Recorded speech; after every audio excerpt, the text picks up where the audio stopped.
You're listening to the N2K Space Network.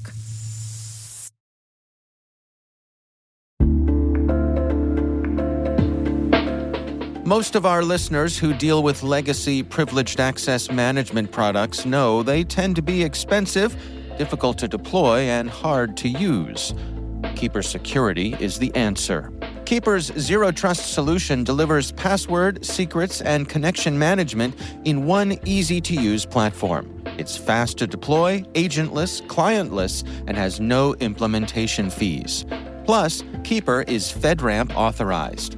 That's why we trust Keeper to prevent breaches and gain full control over privileged users.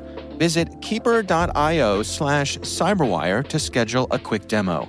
That's keeper.io/cyberwire. And thanks to Keeper Security for supporting our podcast.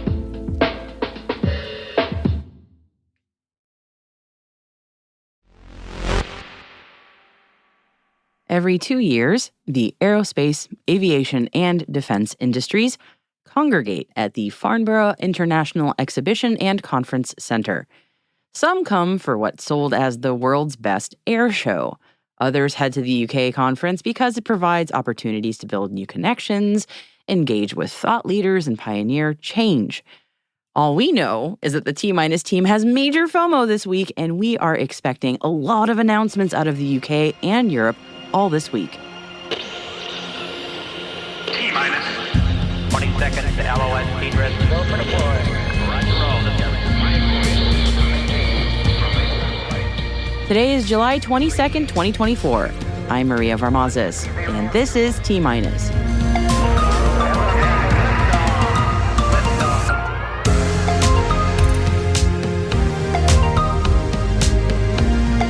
The UK Space Agency announces a £33 million boost for national space programs. ESA's Space Debris Office has published its annual Space Environment Report. Thales Alenia Space to lead a demonstration of an in-orbit capture and inspection service. And our guest today is David Vargas, founder of Astranavem. David is focused on mentoring the next generation of aerospace employees from Latin America, and he'll be sharing more details with us on that later in the show.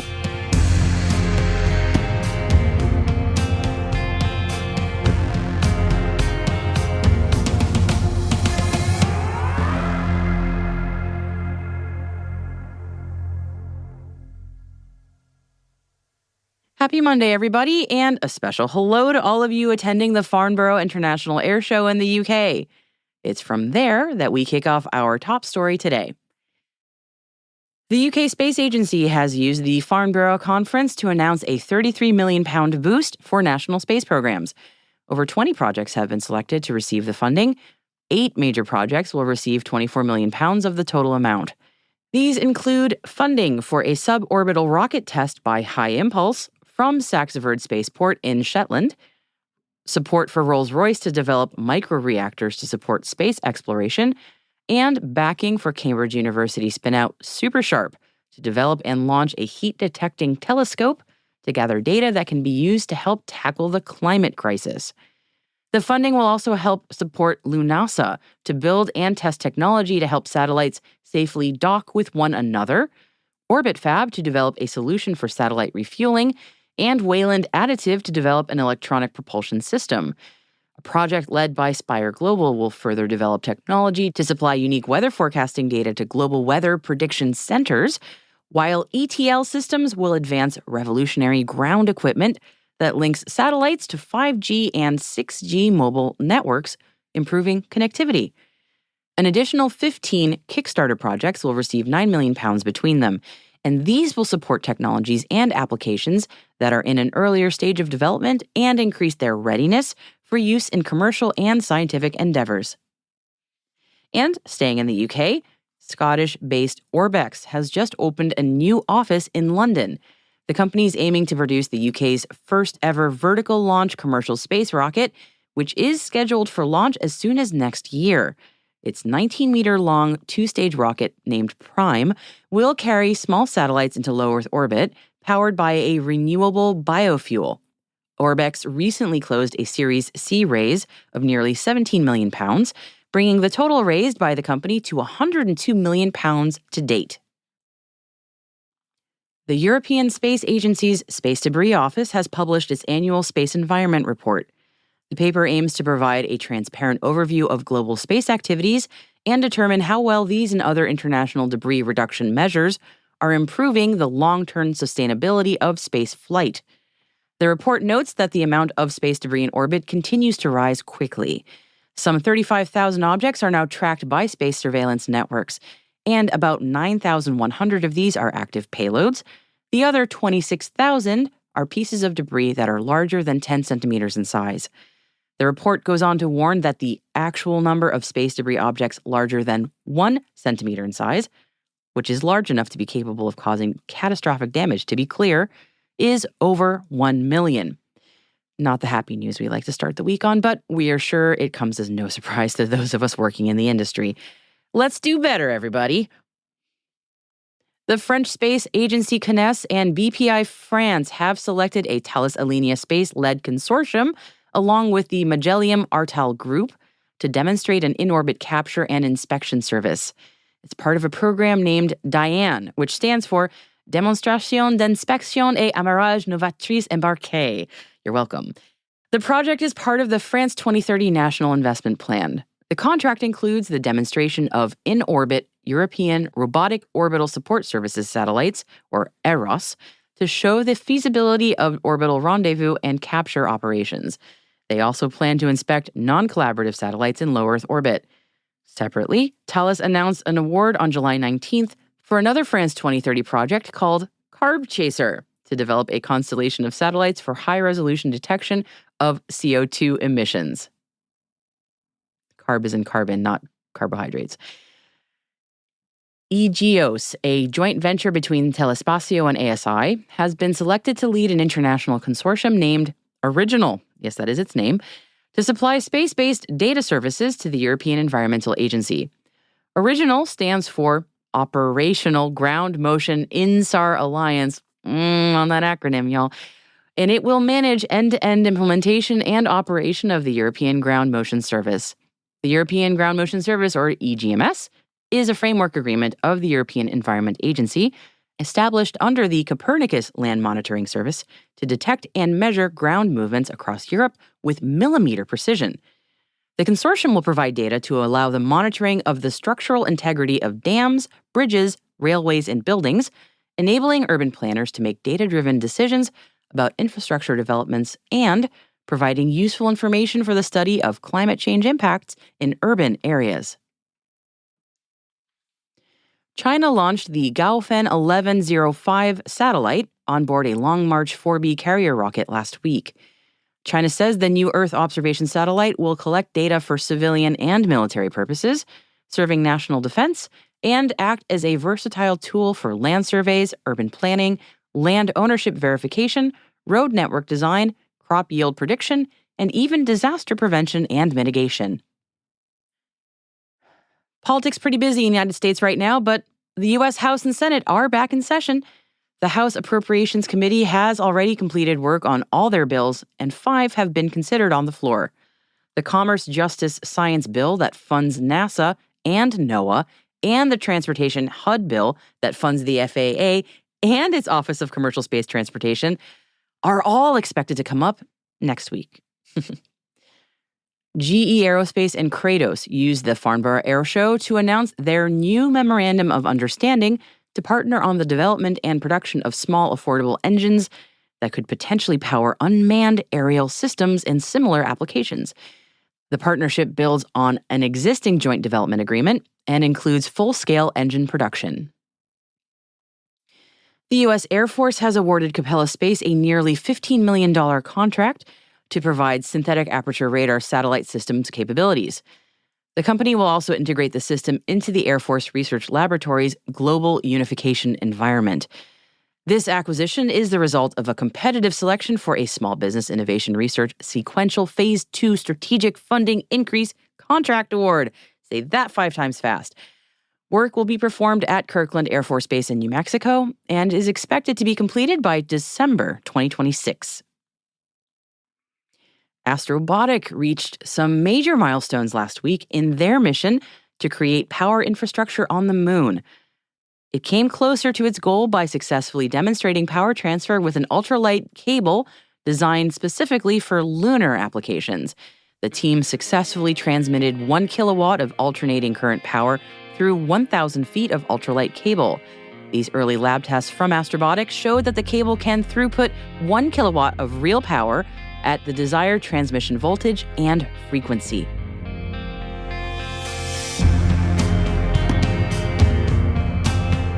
And that is it for today, this Monday's roundup of intel just for you. Head to the selected reading section of our show notes to find links to further reading on all of the stories that we've mentioned. And we've also included a link to AIAA's Ascend Diverse Dozen op-eds on space sustainability and environmentalism. And also, there's a notice of a rebrand for the investment group Acorn. All this and more in the show notes and at space.n2k.com. Hey T-Minus crew, every Monday we produce a written intelligence roundup, and it is called Signals and Space. So if you happen to miss any T-Minus episodes, and we get it, happens, this strategic intelligence product will get you up to speed in the fastest way possible. It is all signal, no noise. And you can sign up for Signals in Space in our show notes, or, as always, at space.n2k.com.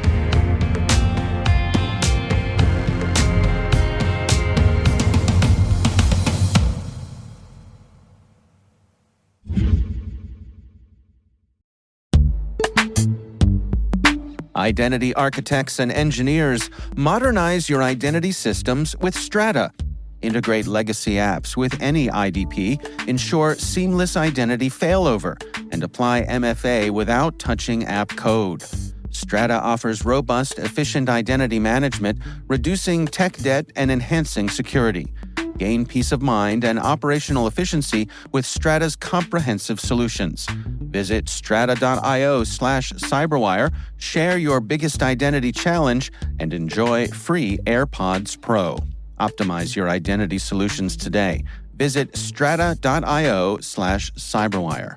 And our thanks to Strata for being a longtime friend and supporter of this podcast.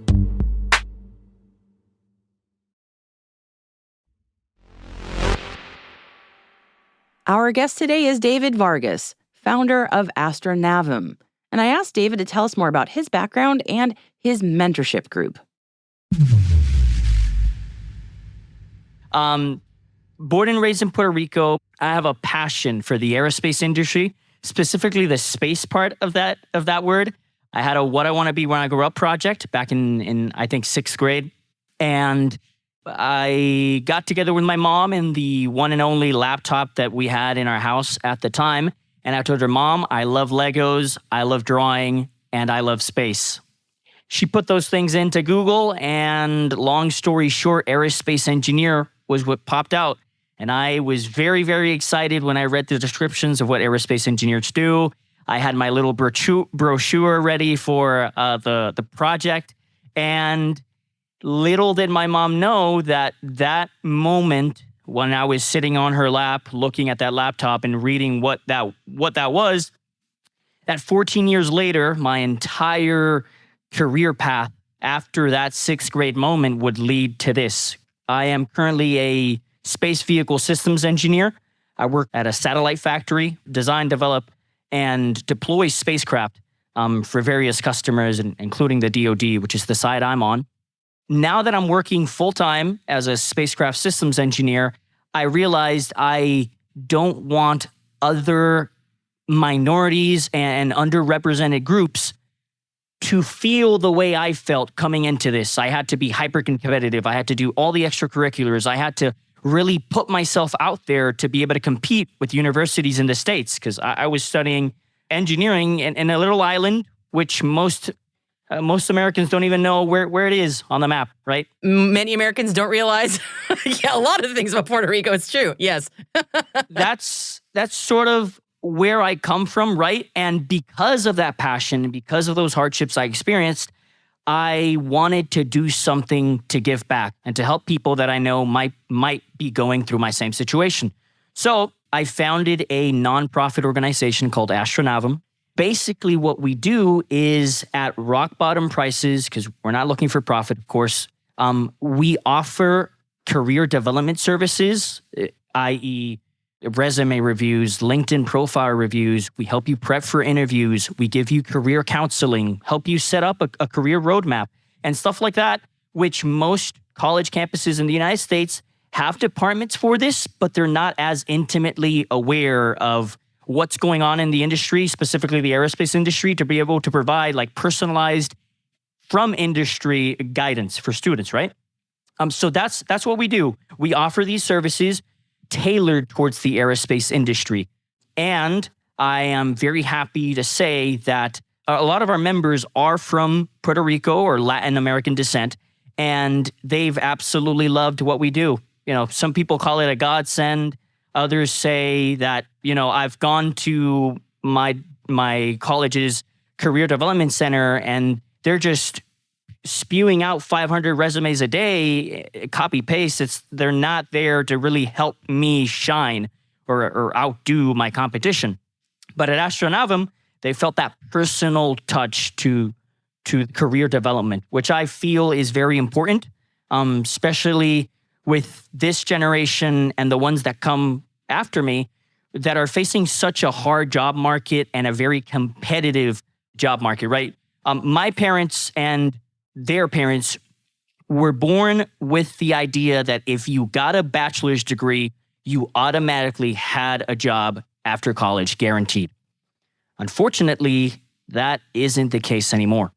I really appreciate what you're doing because, especially in engineering, but also specifically within these fields within engineering, there is a lot of not just institutional knowledge that is very insidery, but there's also like a cultural aspect where people are like, oh, everybody, like, it's just like these unsaid things that everybody knows. And when you come in from the outside, like a lot of us do, it's like, not everybody knows this stuff. This is not all understood. If you don't have a mentor like yourself who is in the industry, who understands these things because you're in it, you are really kind of feeling around in the dark. And it is beyond intimidating. And it's a very frustrating thing too, because it's like, for all you know, you're sending out the wrong signals about your competence. And you can be the best person for the job, but you just don't know the right, basically almost like a code word sometimes. And it's a really frustrating place to be. There's just so many different levels to that, truly. But I just love that you are giving back and, you know, offering your expertise in this way, because, I mean, it's hard to break into this industry, especially if you're trying to get into it sort of new. 100%. I resonate a lot with what you said about possibly having the right skills, having the right experience, but not truly portraying yourself in the right manner. And universities in the States prepare very, very well their young professionals. I know so many aerospace engineer students, mechanical engineer students, biology students, STEM students in general, and even from the arts, that have the skills and have the knowledge to really succeed in these roles, but universities don't teach them the other side of the coin, which is how to project yourself appropriately, how to prepare a good professional resume, how to really put yourself out there in the correct manner. And that's where many students have shortfalls. And that's what we're trying to tackle. And that's the gap we're trying to bridge. Because to any student listening to me out there, and I tell my mentees this, you have what it takes. The 4-year degree, the 5 years you spend in college are not a waste of time.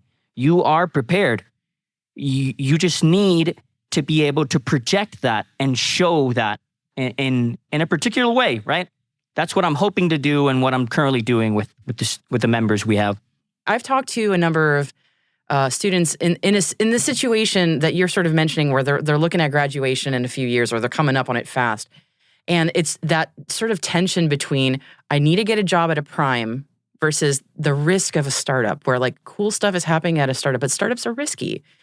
I mean, that is obviously a very personal decision people have to make. But I mean, this was not really a tension that existed a couple decades ago. So like a lot of the older mentors out there, no offense to older people, won't understand. Yeah. So like, what do you tell students who are facing that tension? Because it's an interesting challenge to have. Great question, Maria. And it's true. 10 years ago, I wasn't even in college 10 years ago. The ones who ruled the industry were the primes, right? And stuff like SpaceX and Blue Origin were just starting to hop off the cradle. And so many others are now hopping off the cradle as well. To students and to other professionals out there, I say, if you like a very fast-paced and dynamic environment, because let's be clear about this, at a startup, you are developing either a new technology or a new way to do something, and it is very, very hard. If you are a person that likes challenges and to be hyper-technical and hyper-competitive, a startup environment might be the place for you. If you are content with what you did in college and you might not want to feel the pressure of having a whole company's future on your back, then going for more stable, medium to large aerospace companies that have been in the game for a while is the choice for you. Now, there are pros and cons to choosing a prime versus a startup. Pros for a startup is that you're going to be on the tippy edge of technology. You're going to be there with the innovators, with the thinkers, with the persons who are disrupting the industry. Not to say that primes don't have their own research and development branches and that they also are on the cutting edge, but at a startup, that is the fuel and the heart of the company. Being there at the forefront, breaking through with this new technology, with this new rocket, with this new landing approach, with this new rover. That's what startups are all about. And if you want to be there, that's where you should go.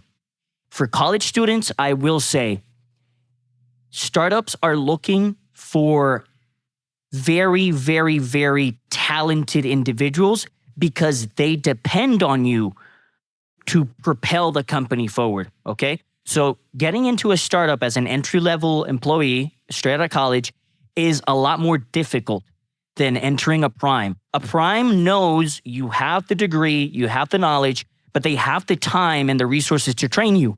A startup, a lot of the times, might not have the time or the resources because they're dedicating time and resource to developing that technology or that approach or that whatever it is their business model is at the moment. So do keep that in mind. That's so valuable. It's exactly it. The tension between startup and prime is, I don't want to set it up as a false dichotomy because certainly it's not like you have to do one or the other for your whole career. You can switch between the two depending on where you are in life and your appetite for risk. And people do it all the time. And it's just like, students have a really interesting path ahead of them, especially when they're trying to figure out the next step. Is there anything else you want to leave our audiences with before we say goodbye? For sure.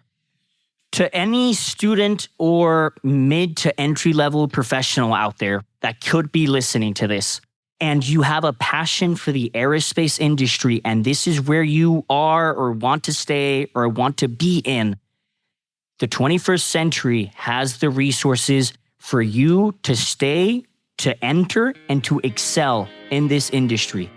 Now more than ever, reach out. We want to help. You aren't alone. Your career path and development doesn't have to be something that you walk alone. I wish you the very best to whoever can be hearing this, and I'm pretty sure you're going to have a very successful career, so keep your head on high and keep grinding like you're doing. I expect great things from you.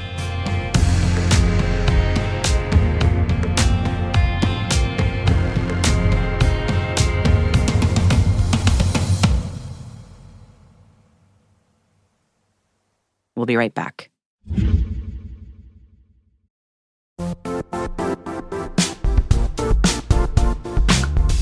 Quick question. Do your end users always work on company-owned devices and IT-approved apps? If the answer is no, then my next question is, how do you keep company data safe on all those unmanaged apps and devices? 1Password has an answer to this question: Extended Access Management. 1Password Extended Access Management helps you secure every sign-in for every app on every device because it solves the problem traditional IAM and MDM can't touch. Check it out at 1password.com/XAM. That's 1password.com/XAM.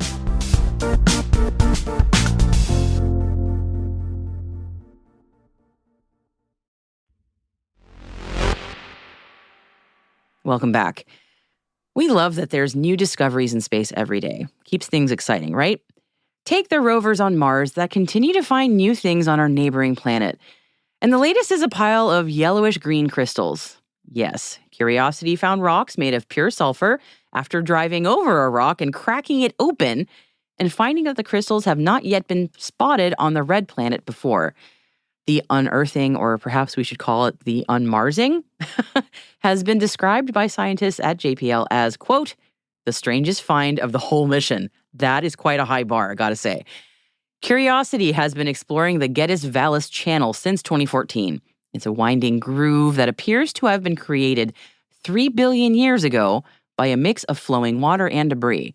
Some of Curiosity's discoveries, such as lakes that lasted millions of years and the presence of organic materials, have played into the rover's ultimate mission goal, trying to determine whether or not Mars hosted habitable environments for life. Now, scientists are on a mission to figure out what the presence of pure sulfur on Mars means and what it possibly says about the red planet's history. Personally, I think it means that the Geddes-Vallis Channel probably smells really, really bad. Let's hope that it remains odorless in its crystal form, but also, thank goodness none of these pictures are smell-o-vision.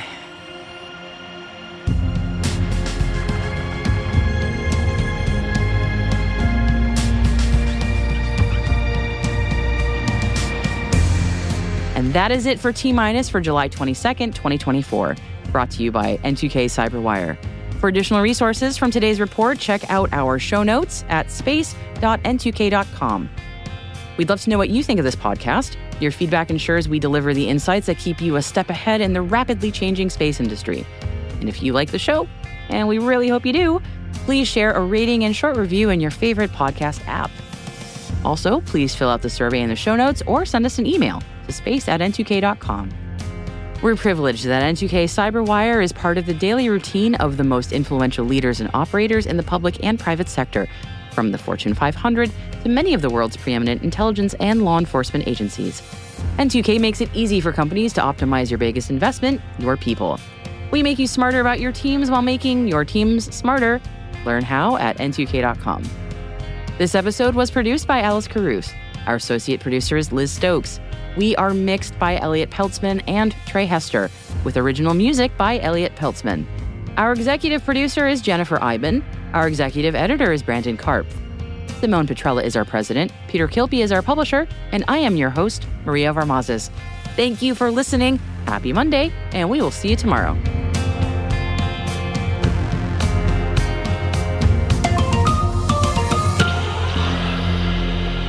T-minus.